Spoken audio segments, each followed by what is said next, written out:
We got about as much as we're going to get at this second, so let's go. Okay, thank you. Okay, once again, good afternoon. It's the first time I've moderated a panel, and probably the last. So what I've done is I've spoken to our friends here and decided that we're going to give you a presentation about our businesses, and then what we're going to do, some will just speak, some will have slides. I will, for example, have slides. And then we're going to immediately allow you to ask questions. And the reason for that is that the energy market of Ukraine and energy independence of Ukraine is such a varied topic that I can't possibly understand all of it. Okay, so we've decided that we're going to allow you to ask questions of whoever you wish to ask questions of. So I think what we'll do is, first of all, if I can ask each of our panelists to give a very brief description of their name, the company they're representing, and that should be enough for now. Then we'll go through our presentations. I believe I'm up first for some reason, but I'll go first, and then we'll go along the panel, and then we'll move straight to questions. So you're going to hear about my business in a moment. I'll let Alastair, why don't you? Yeah, thank you. Thanks for a very expert bit of comparing there. But just to let you know, I'm Alastair McBain. My company is called Arawak Energy. It used once to be a public company, so I used to speak a lot at forums like this. It's not anymore. It's 100% owned by the Vitaliy Group, which is a big energy and commodity trading business. And in Ukraine, we're a substantial investor. We own 50% of a producer with 16 license areas called Geo Alliance. Can you pass me? Andrey. I'm Andrey Chubatenko. I represent a Civita company in Ukraine. This is the leading management consultancy in Western Baltics and CIS region with a strong presence in Ukraine. Civita has developed energy strategy for Lithuanian government in 2010 and updated in 2014. Also lead the project of electricity market restructuring, established the PMO office for LNG terminal in Klaipėda, and this topic is quite familiar for us, and I will try to give you positive insights during our panel discussion. Thank you. Yuriy Vitrenko. I represent Naftogaz of Ukraine. We are a state-owned company. We are the biggest producer of natural gas in Ukraine. We own more than 50% of Ukernafta, which is the biggest oil producer in Ukraine. One of our subsidiaries is a high-pressure transmission network operator, and we are the importer of gas to Ukraine. And again, probably a lot of you heard about Naftogaz of Ukraine. Personally, I'm responsible for two major segments or directions of Naftogaz. First of all, I'm responsible for all the gas purchases in European markets to be then imported and delivered to Ukraine. And second, I'm responsible for reform of Naftogaz. But since Naftogaz is kind of a major part of the gas sector of Ukraine, to some extent I'm responsible for the gas sector reform in Ukraine. And that's briefly about me and Naftogaz. Good afternoon, my name is Volynets Vitaliy. I am the advisor of the Gas Ukraine company. Presently, the Naftogaz is changing its management and identifying its new business model based on the adoption of the new Law 2550. I'm going to start, and my presentation is a little bit different because we're not as the topic I'm about to present to you is not an established business, unlike the business of these gentlemen here. That doesn't mean to say that we aren't established as a business in Ukraine. We are. We are great supporters of Ukraine. We've been working, our management have been working here between 24 and 19 years, all of our operational management. I personally lived in West Ukraine, then moved to Donetsk, then got thrown out of Donetsk, And now I live back in West Ukraine. So, I mean, I've been living in Ukraine now for 15 years straight, and 22 years ago I first came to this country. And my team and myself, we're extremely supportive and positive about Ukraine. And some people, everyone's entitled to their own opinion because we live in Ukraine and not somewhere else, a little bit further east. And we can say what we think, and our view is that Ukraine has a great future, and the future is right now. We think that we all have to work now, right away, to get things moving. And I want to show you something that I believe we can do together with Ukraine, if the government and the people wish to do it right now, that can make a huge difference to where we are today, and where we'll be in energy independence in the next 5 to 50 years. So here we go. To make it clear, this is not under agreement. It's a proposal that I would like people to think about. So this is where we work right now. We're a UK PLC. We're listed on the London Stock Exchange on the AIM market. I took over as chief executive in 2012, July, and since then, our business has been growing at an annualized rate of over 300% year on year on pretty much all metrics, which you can see on our website. So core business is Ukraine. And what we've done is we've grown to become one of, if not the largest, producer of wood chip, which sounds very mundane and simple, but actually, like any business, it's not always as simple as it looks. We reopened the Turkish market for Ukraine. It was closed in July 2012 in the wood chip business, and we shipped one ship at 4,000 tons that year, which gave us revenues of $353,000. This year, our numbers will be considerably higher, and multiples of 10 times that amount. We also operate out of Spain, and more importantly, Canada. The reason Canada's important, and I'm speaking quickly because I'm mindful we don't have much time, is that we've already done what I'm proposing for Ukraine today in Canada. We're not thinking this might be a good idea and it might work, or that investors globally might have an interest in this model. It works, okay, and we'll come to that. So we're effectively a vertically integrated forestry business. And we have experience in our management from the forest right the way through to CIF delivery of finished products around the world. This picture is Bukovel. So let's talk about forestry and natural resources. This came out of the Canadian business, and we actually manage with our partners there, and I'm going to go back, I've jumped the slide, over 256,000 hectares, of which we're commercializing, or intend to commercialize very shortly, 108,000 hectares. From those hectares, I'm going to give you numbers that could be applicable to Ukraine on the same investment model. I'm just going to show you what an asset we have here, basically, among others. Our main business at the moment is we sell wood chip to Turkey for MDF manufacturing. And this is hardwood wood chip. We also are involved in the wood chip for biomass for energy business. We understand it very well. That's why we feel qualified to give this the proposal. I want to keep moving quickly. We also in AEG have been developing a number of second-generation biomass products, which are not wood chip. They're far more sophisticated, allowing us to move much larger volumes of energy, potentially, around the world from anywhere where there is a significant amount of biomass, very cheaply, and it's not the type of pellet that you would hear about on a daily basis, something far beyond. And we hope to announce more on that very shortly. So here's Canada. The company we set up is called Kakial. And what we want to propose to Ukraine is that we do something like Kakial, but in Ukraine. In this business, it's effectively a joint venture. It's equal partnership between our business and the people, the Métis people of Northern Alberta. They're a country. They have their own government. They have their own land. They own that land, and they own their assets.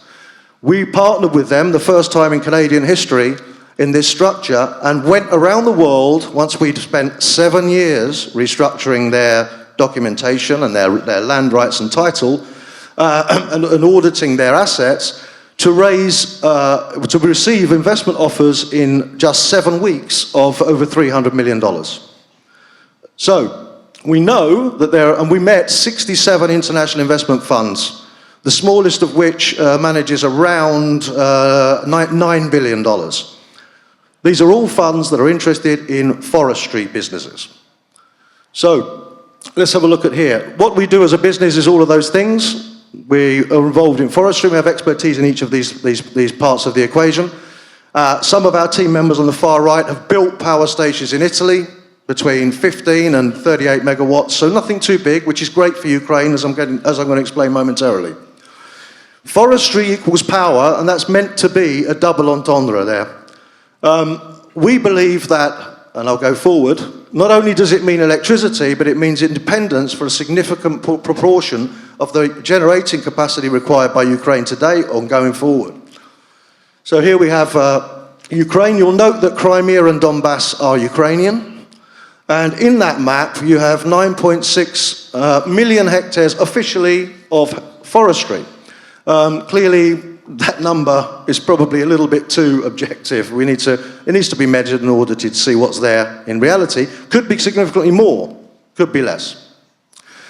The good thing about Ukrainian forestry, by the way, is that it's world-class. With very limited resources, your forests have been well maintained. And every expert I've brought from all over the world has been in awe of some of the forestries that you have, bearing in mind the limited resources that the management and the men have had to operate them. Here's the key thing for Ukraine, in my view. IAS 41, International Accounting Standard 41. My previous business, or one of my previous businesses, I was the first person to list an agricultural business on an international stock exchange. I did it out of Ukraine. I did it in 2007, and we paved the way for many of the existing agribusinesses that are there today by convincing an investment community internationally that Ukraine was a safe bet. We've always been pushing Ukraine. It took us 3 years and 400 meetings to get our first investor at that time. We started in 2004. IAS 41 is the biological asset calculation for valuing biological assets as they grow under the International Accounting Standard. The number I've put on the screen is, in our view, a highly conservative value for a hectare of Ukrainian forestry. Well, if you do the math, you'll see that $12 billion isn't enough. So what we did, we took 8 instead of 9.6, and then we halved it to give us 4, and then we times it by $3,000 per hectare. If Ukraine put this asset, which is what it is, on its balance sheet under IAS, they would have $12 billion of asset on their balance sheet, which is not there today. Why does that matter? Well, if you have an asset on a balance sheet, you can leverage it. We're proposing, and we have been discussing for some time, and we're now going to continue, hopefully, to finalize those discussions, a public-private partnership with Ukraine to help them and introduce them to investors who we've met previously on a similar model and who are keen on this to invest in Ukraine. The thing with trees is, as you cut them down, and we're not talking about sustainability here, that's obviously important, it takes a very considerable period of time to regrow, first. Secondly, you can't only cut so many trees a year. So a lot of that value that we've just described there, of those many billions of dollars of value that Ukraine has in its forestries, are not accessible until the tree is cut, processed, and sold. The way we work, we get our money today, and Ukraine needs money today. It doesn't need it in 50 years' time. Well, it will do, of course, but it needs more now than later. There's our light bulb. This is the idea. I'm going to go very fast. Anyone who wants a copy, they can take it from our website afterwards. I'm saying improve existing forestry stewardship because the Ukrainian Forestry Service do a great job. We partner with them already. I think they're the largest off-taker for technical timber textile at the moment. And we want to optimize the value of the assets by partly exporting and as much as possible producing finished product, downstream product in Ukraine to employ Ukrainians, invest in Ukraine, and to sell higher value products to bring more money into the budget. This is a partnership again. It will be a joint venture between the country and our business. Developing on-site processing facilities. At the moment, like as is usual in Ukraine, unfortunately, over the last 25 years, people seem to try and do the short version. So that means you cut a tree down, do as little to it as you possibly can, don't invest very much in it, and then try and get it out over the border as a log as fast as you can. We need to be making things. This allows us to make things. Why? Because there's money coming in up front to be able to invest in all this downstream processing capacity if we can agree this deal. What do we do with all the waste? Well, currently in Ukraine, they burn it in the forestry because it's not worth moving. So then there is no biomass energy industry to speak of in Ukraine at the moment. We're going to build one. How are we going to do that? We're going to take investment by leveraging the asset, and we're going to bring in money to build a network of biomass power stations. Where are we going to build them? We're going to build them right where the waste wood is. Okay, so we're not going to burn it on the ground. We're going to burn it a little bit further down the road in a boiler, which will generate steam and therefore turn a jet turbine and make electricity for the local community around that forestry. Here's the number that I'd like to, it's a pure speculative number. Let's say Ukraine said, well, we don't think it's a good idea, or we're not sure it'll work. First of all, there's nothing to lose. If it fails, the trees are still standing there. Secondly, Ukraine pays nothing. Thirdly, it's all from international investors. Third, we could pilot this on 500,000 hectares, which is a tiny fraction of what we have in Ukraine, and we could build 10, 20 megawatt power stations just from 500,000 hectares of forestry. I'm going to move quickly out of respect to my fellow panelists.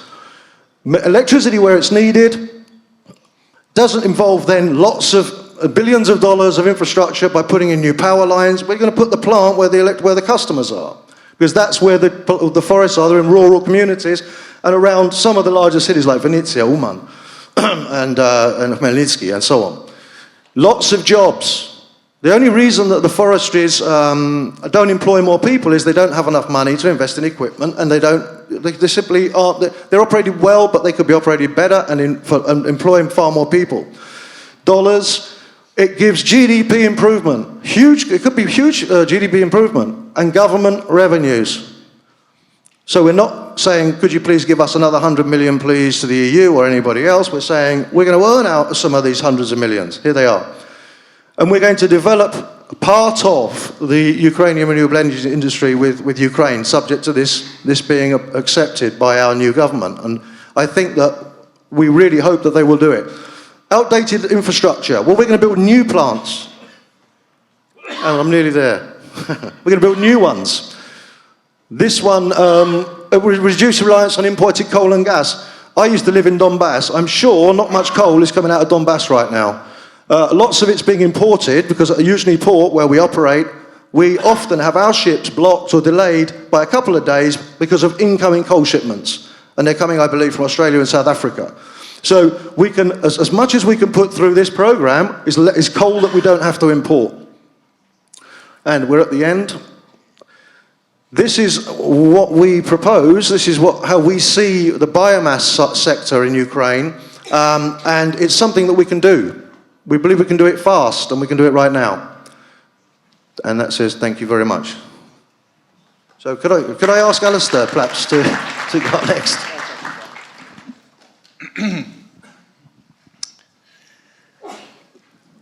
I'd now like to talk about another industry which is a bit more old-fashioned than what Richard has been proposing. And in fact, if Richard is successful, there won't be so much need for gas in Ukraine in the future. And if that's the case, I'm delighted, because like Richard, we support Ukraine, and we want to see Ukraine being restored to the ranks of net energy exporters. And we believe that this is absolutely achievable. I've got a presentation here because Richard mentioned to me that we could use some slides, and I happen to have one in my bag. It's a few months out of date, so apologies to those who might have seen it before. In a way, though, what was said 6 months ago still applies today, and unfortunately that says something in its own right. Anyway, I'll quickly run through this. Well, first of all, I'm going to look at where Ukraine stands in a wider context of former Soviet Union countries. And why I talk about this is Arawak is part of the Vitaliy group, and we have upstream activities in Russia, in Azerbaijan, in Kazakhstan. We've looked at Turkmenistan, we've looked at most former Soviet Union countries, so we're rather familiar with the context. Oops. Oh, sorry.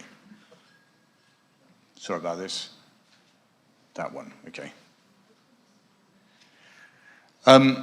So a quick word about Vitol. It's big, it's in commodities, and it's very much worldwide. It's got an E&P business. We're 20 years plus in E&P. A lot of that has been in Arawak. We're active in Ukraine. We've got offices in a big spread of worldwide locations. We've also got a big offshore exploration business in West Africa. That's Vitol in the E&P business. Now let's focus on what's really interesting, which is Arawak in Ukraine.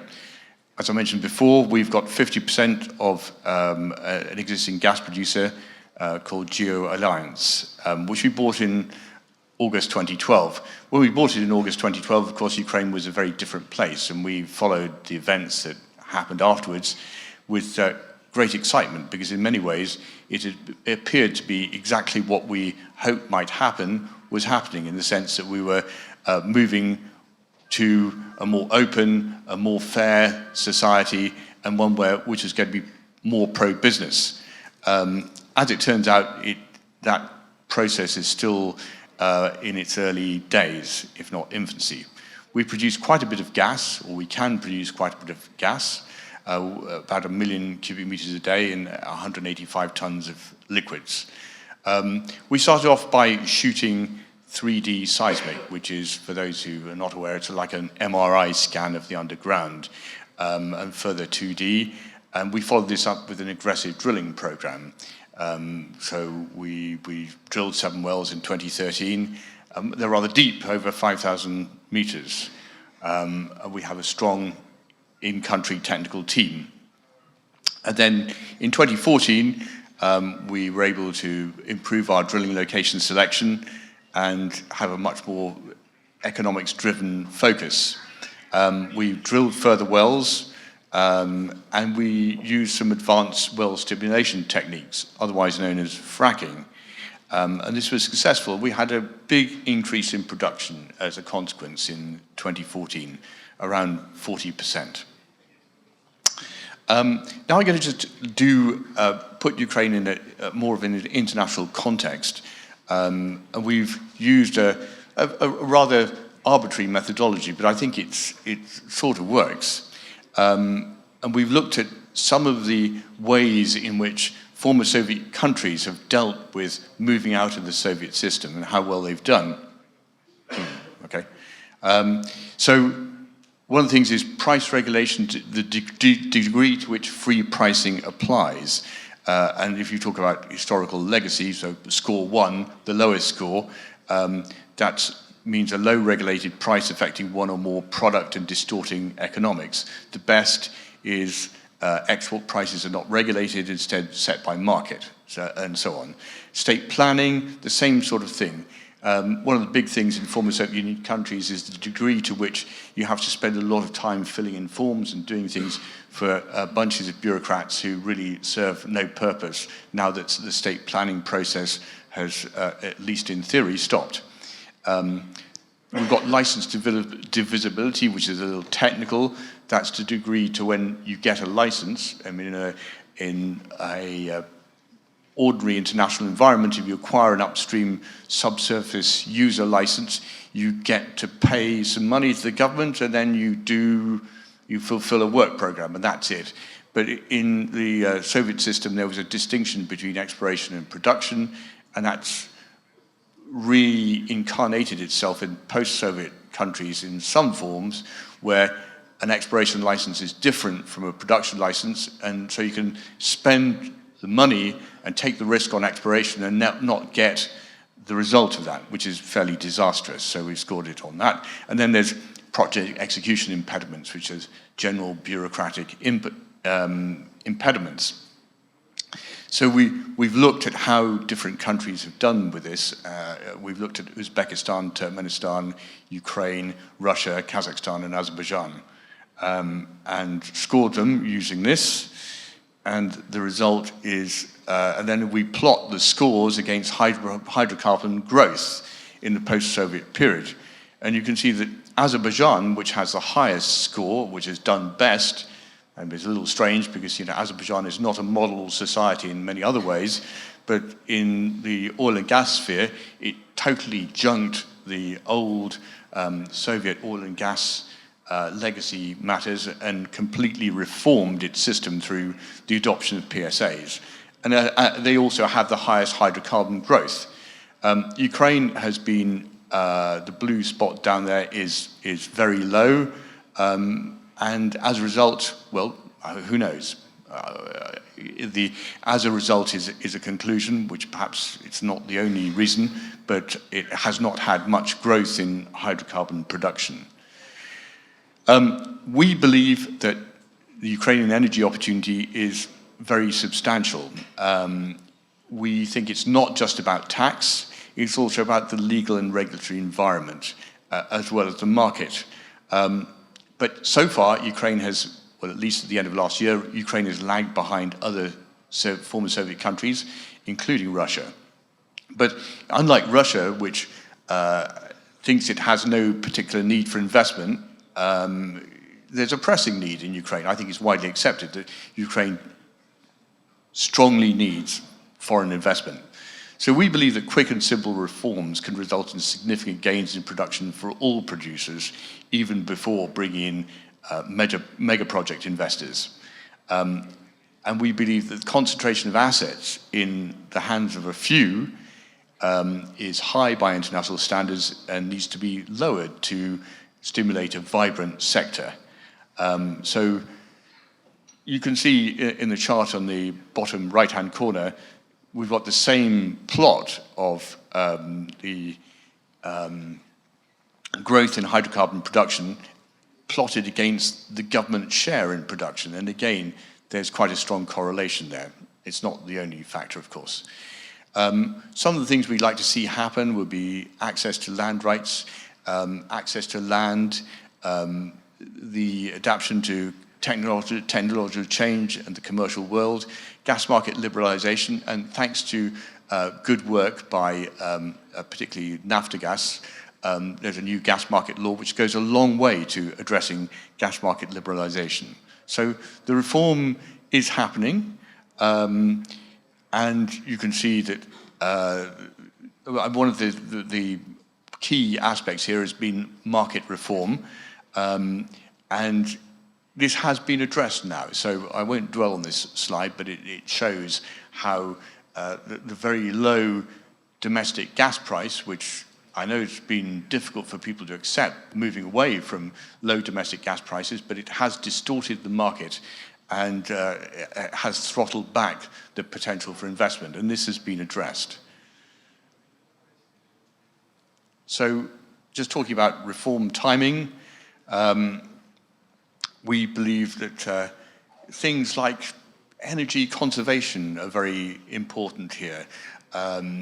If you compare the tallest building in Ukraine with the tallest building in Kiev, with the tallest building in London, they're built more or less the same sort of time. Heating controls, they're just done in a central way in the Ukrainian buildings. So if you want to control the temperature, open the window. That's a product of the legacy of cheap energy. Ladies and gentlemen, energy is not cheap, and it's a precious resource which needs to be conserved. So legislation needs to be reinforced, and it's started already, to encourage investment and not to force adherence to theoretical and irrational Soviet-era rules. And we do believe the opportunity has to be taken now. And there are, progress has been made, but there's still a lot of work to be done. As an independent producer today, it seems nuts, but we have difficulty in selling the gas that we can produce. Thank you very much. Perhaps, are we going to go with you, Andrey? Okay. Yeah, okay. We'll carry on. I've heard the word reforms. Really, reforms is very appreciated in Ukraine now, and I see that obviously we have good signals because we have several laws being adopted by the parliament two weeks ago, regarding the energy ESCO mechanism and energy service companies. Another good signal is that national regulator has reduced the tariff for the consumers of heat power who doesn't have heat meters. This is a very nice movement because previously, you know, that the situation with the tariffs is very difficult. There is a great difference between consumers of industrial clients and households. And the state budget needs to cover this deficit. And therefore, the Naftogaz has huge problems with that. And many companies producing heat power are willing to sell more, are not interested in energy efficiency, and just taking into account the absence of heat accounting, they're interested not to put these heat facilities accounting. Sorry for a little bit complexity. And when I see such projects as Richard has presented to us, this is really unique projects. And reforms is very important in this case. And I think that we need to work closely on that. We need to stimulate vertically integrated companies who will, like Richard's sample, who will produce biomass, cultivate energy cultures, and sell the heat power. And speaking about general independence, because the panel is called Ukrainian Energy Independence, I would like to say that this is one of three key principles of energy security. First goes energy independence, then goes sustainability, and then go competitiveness. And if we are speaking about the reforms which will lead to new business appearance, the state needs to count these three main principles, as it was in Lithuania. Besides, Lithuania is a very great example because, as I told you before, Civita was developing their strategy, energy strategy for Lithuania in 2010. And Lithuania faced many similar problems which Ukraine is facing now. And the decision, the problem salvation was very simple. They just put their priorities in the sector's development. They just said that you need to go through three phases. As I told, sustainability, competitiveness, and independence, and initiated several projects. The same we need to do here in Ukraine. And for each of the investors, as I see many investors here, I hope that this is just a start. There are two key questions: whether I will invest here or not. First, this is the risk. Second, this is the profits. And we need to respond on these questions, and the business will develop quickly and properly in Ukraine here. I believe that. And I would like just to maybe to build our discussion maybe in some question to question, and taking a chance that we have representative of Naftogaz. I want to ask you a question. What are you doing with respect to the energy efficiency right now and stimulating our local gas production here in Ukraine? Thank you. Okay. Maybe then just a few words, like a brief introduction in terms of what we do for energy independence on the macro level, and then I will answer your question. So don't think that I will avoid this question, because probably we are the most criticized and the most discussed energy company in Ukraine. And that's why probably I need to talk a little bit about like a general picture. So first of all, 1 year ago, before we started managing Naftogaz was fully dependent on the Gazprom or Russia in general in terms of our imports. Now maybe it's a strong message, but still I can say that we don't depend on Russia at all. So yes, we buy some Russian gas, but it's a purely commercial decision for us. We can cover all our needs by importing gas from the West. And we buy from Russians only either the price is lower or some European authorities really ask us to buy from Russians. Second, we were criticized for monopolizing the market and stuff like that. We told everybody that we are here to develop an efficient market. So our agenda is very different from a typical agenda of monopoly, management of a monopoly. And just to, again, prove that again, we are very transparent about our true intentions. A lot of you know our role in this new gas market law. That is really about demonopolization, liberalization, market opening, and stuff like that. So we think that we were like probably the driving force for this gas law in Ukraine. And now it's really about again, some further next steps in terms of implementation of this law. And we think that with this law, there is like not even like a hope, but a very clear plan of an efficient market, efficient gas market in Ukraine in the next 2 years, I would put it like this. And now back to your question about energy efficiency and stimulation local production. First, let's start with energy efficiency, because we do share the view that the best energy is, or the cheapest energy is the one that you don't consume. So that's why it's really a priority for us. But we're very pragmatic. You see, we don't like talking a lot and do nothing. I mean, you can just judge from our actions what we have already done. And that's why we told that, again, cut all this, we're in the panel, so I have to mind my language. So basically we said that on top of all these nice discussions about energy efficiency, the real problem is the price of gas in Ukraine. Because when the price is $20, it means that there is no economic motivation to save energy. There is no economic motivation, for example, for alternative energy. If, again, this municipal heating enterprises can buy gas at $20, why would they use, again, wooden pellets or any other, or biomass, whatever? It's very difficult for you to compete with gas when it's priced at $20, like 15 times less than the market price. So from that perspective, we said, again, what you should really do, again, is to address the issue with prices. You probably heard about very significant price increase for local gas prices for households and for heating in Ukraine. It's not exactly what we suggested, because we suggested like full liberalization of the market and like full shift to targeted subsidies.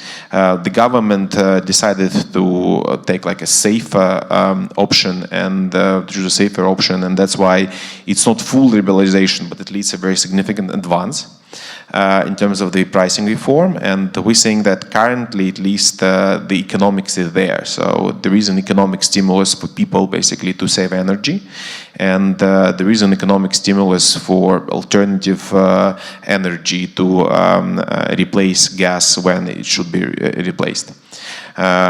Of course, we do understand that this shock kind of therapy is not enough, and we should also think about some other aids for people, for the economy in general, to save energy. We focus more on household segments, because we're saying that that's the key of the problem, both in terms of individual heating and centralized heating.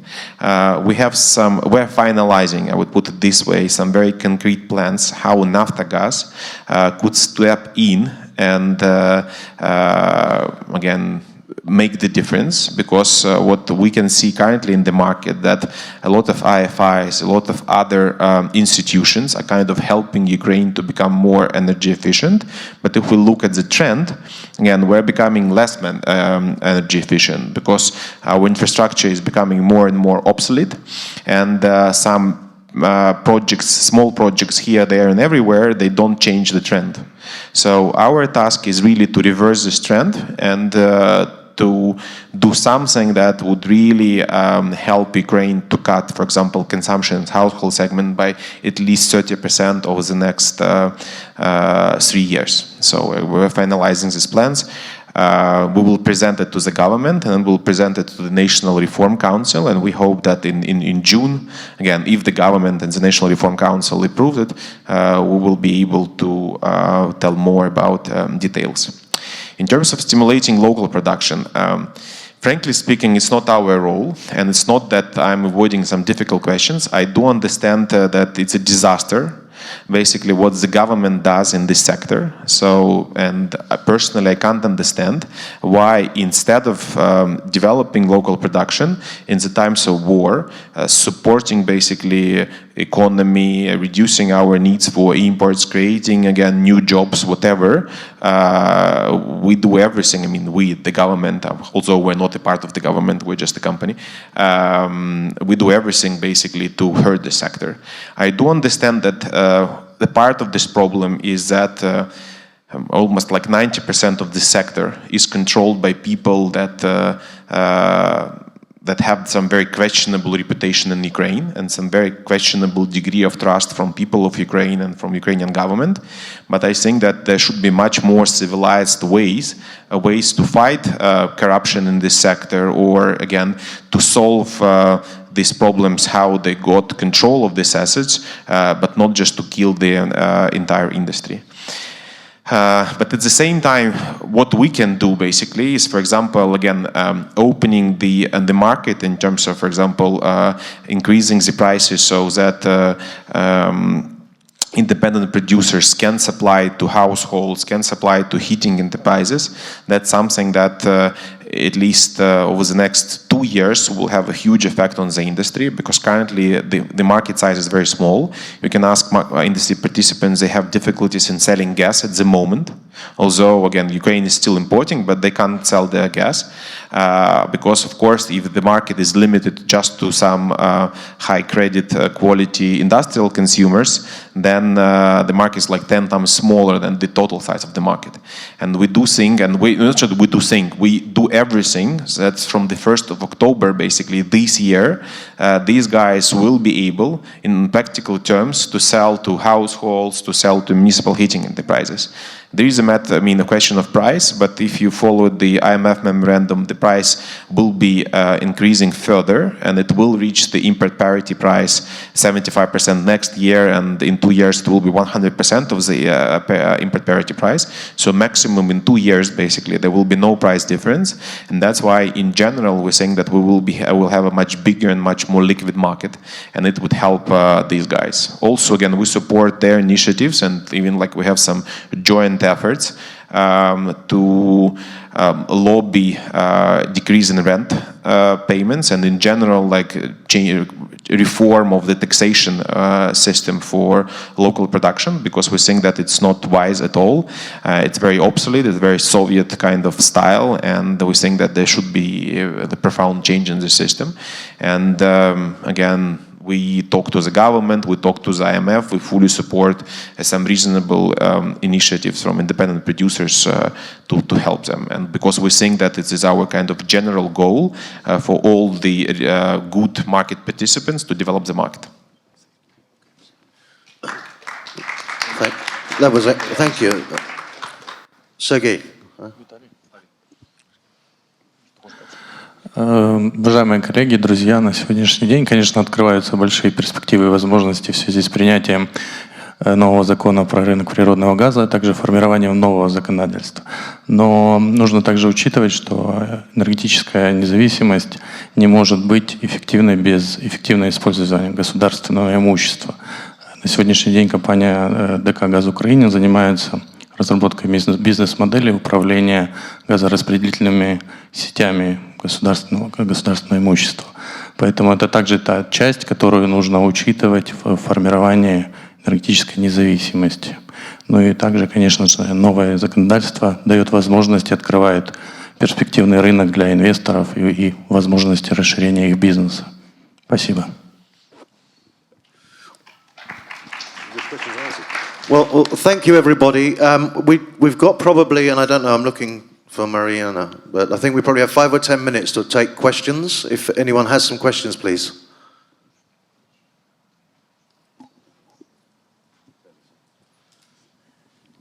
Yaroslav Petrov, Alastair's law firm.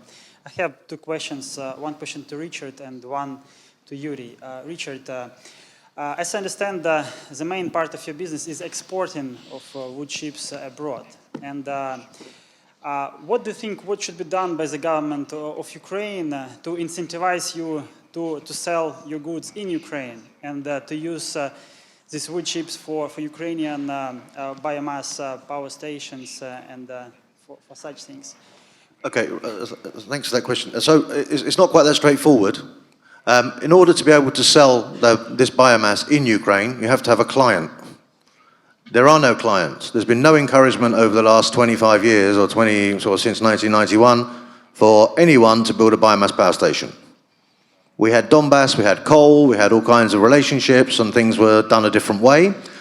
With the basically the annexation of the Donbass region, and by the way, I was quite close to the coal industry in the east, and not in a business sense, but certainly in R&D for some products, for different products to be used in that industry. So it's all but stopped. So now we're sitting there saying, well, we've got all these coal-fired power stations, which are rapidly deteriorating in terms of their reliability and their efficiency, that either need to be totally refurbished at huge cost or replaced. We're saying don't do that. We're saying build new biomass power stations. We'll help you do it, and we'll work with the government to bring that funding in so that we're not touching the budget. So at the moment, I understand, and I was told 3 weeks ago by somebody in the Ukrainian government who would know that really they only count 10 megawatt hours of biomass of CHP capacity in this country, which is ridiculous. Drax itself on only one boiler at the moment has just converted at a cost of $750 million, which is why we say don't convert coal power stations to biomass, build new ones, brand new ones, clean ones. And theirs is 1 gigawatt. Ukraine's target, I was told 3 weeks ago for biomass, is 1 gigawatt. So we're far, far, far away. So if we were to say today to the Ukrainian government, that they should finance themselves the building of virtually 1 gigawatt of capacity, they probably would not prioritize it right now from the state budget. We're saying don't do that. We'll work with you right the way through the channel. And if we don't finance it, you've lost nothing. And if we do finance it, and we believe that we could, with our partners from overseas and investors. By the way, I did want to say one more thing. I did 67 meetings in 5 weeks in China, Indonesia, Malaysia, Singapore, Los Angeles and New York, London, and Abu Dhabi and Dubai. Every single one of them was open to invest in Ukraine. There was not a single one who would not invest in Ukraine. So I just want to say that's a positive thing for you all to think about. And I know there are people who see it as too risky, but then there are plenty who don't. And the trick is to go to the ones who don't. So I believe that there is no market currently internally. If you look at our business model, like any business, large or small, it's always important to look to try to increase margin. And the only way to do that is to find the best price. So for example, as Yuriy was saying, sometimes they buy from Russia because it might be cheaper. That's a business. So same as us, if we make more money selling it internally or supplying our partners power stations, and we would only use softwood, which we do not export because Turkey is too close to it, it's too technical, but we don't yet export softwood to Turkey because there's not enough time for the phytosanitary requirements on the vessel for fumigation. So that should stay here. We're Ukrainian patriots. We want Ukraine to do well with its assets. We want as much margin retained in Ukraine. We want jobs retained in Ukraine. We want your energy independence. We want to contribute to that. We're not pretending, Yuriy, that we're going to change the way you guys can make big swings and quickly. In 3 years, 30% is vast. We're saying that we want to contribute our piece with Ukraine in a significant way, because if we allow the biomass industry or projects that are trying to get off the ground, or they've been trying to get off the ground for 20 years, or 15 years, some of them I know of, And they never happen because on their own, in a standalone way, they have no credibility and no viability in a high-risk market to be able to finance themselves, starting with long-term offtake of forestry, of biomass. The only people who can do that are the state, ironically. But we're hoping now, aren't we, that we've got a good state right now, and a good government, and a positive government who genuinely wish to do things for their people in a way that benefits everybody. This is one of those opportunities that comes along very rarely, and we're ready to help with that. But you need a market. Thank you very much. Yuriy, in terms of increase of local production, there is an initiative of the government to convert joint activity agreements into production sharing agreements. Do you think that this initiative will be positive and it will result in an increase of local production? First of all, again, this government has this initiative because of some suggestions from our side. So, as you know, again, this in general, this problem is relevant for basically just for Naftogaz in the total structure, maybe also for Nadra Ukraine, but again, predominantly for Naftogaz. And we're saying that all these joint activity agreements, first of all, the structure is rather, again, Soviet kind of style structure.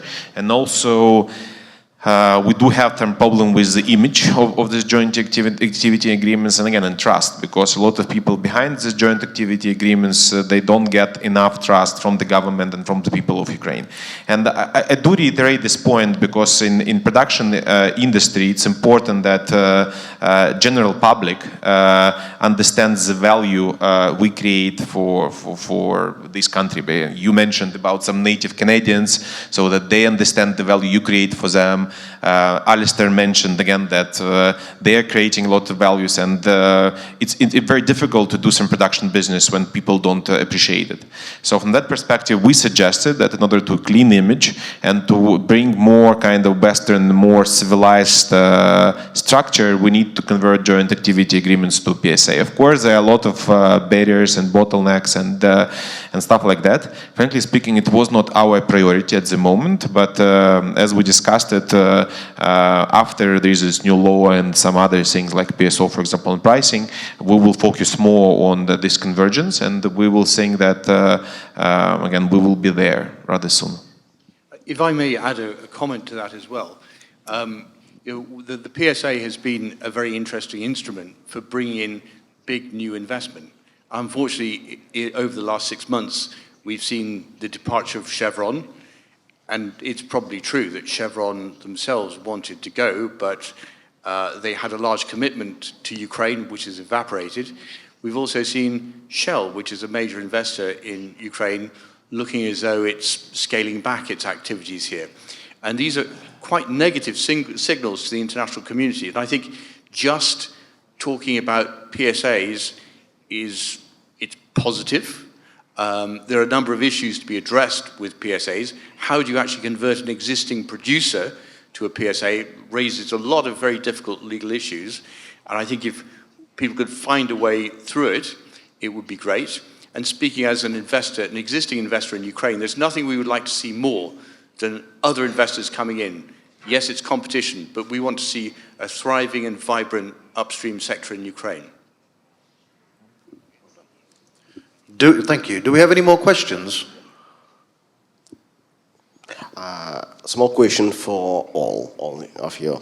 Well, Ukraine not always have its own gas enough or oil enough, but we have forest and we have sun.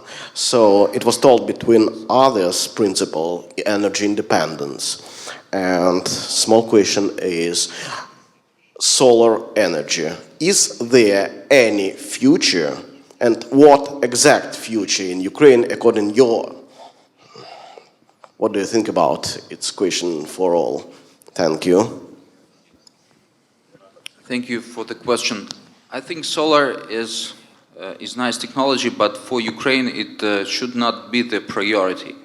Ukraine, according to its competitive advantage, should focus on renewables such as hydropower generation, wind, and biomass. we have about 6 million metric tons of straw left on our fields. So this is the huge potential. Current energy balance in Ukraine allows to generate about up to 15–17% of energy from the hydropower plants.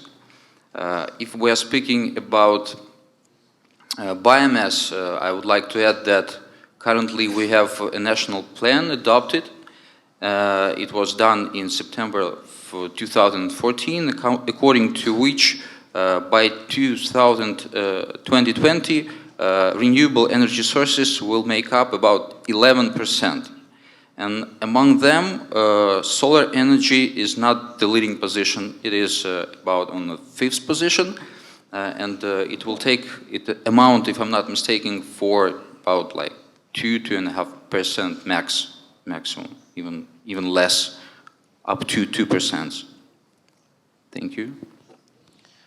Personally, again, if you ask me, although I'm not an expert in it, frankly speaking, I think that we do underestimate potential of solar power, just because, again, solar, it's not a fossil fuel, again, and it's not even like a typical renewable. It's really like a technology. So we should look at, again, like Moore law in terms of, for example, forecasting increase in efficiency and productivity of solar technologies.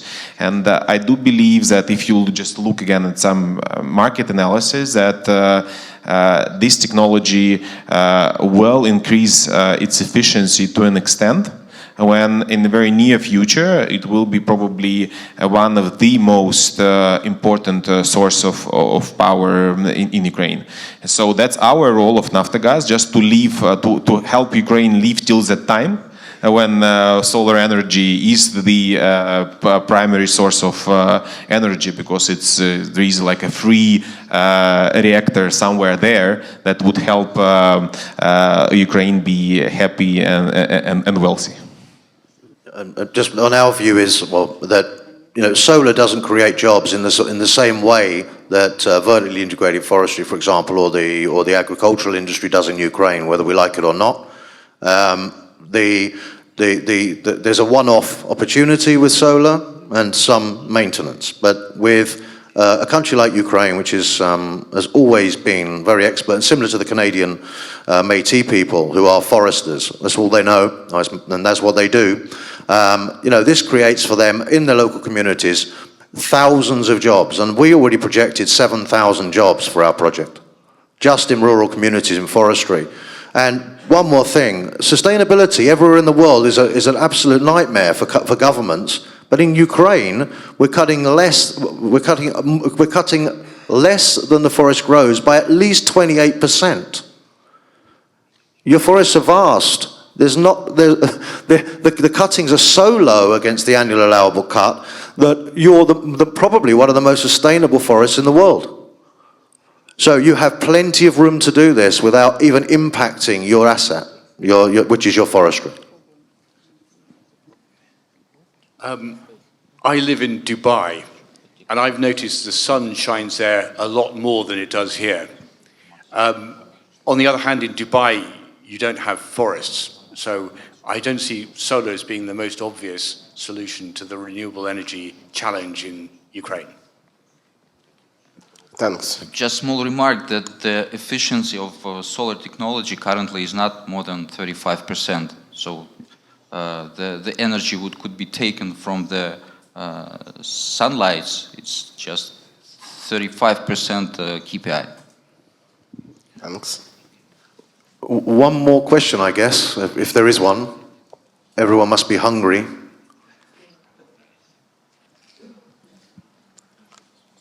We're 10 minutes over, but we started 15 minutes late, so. Yeah.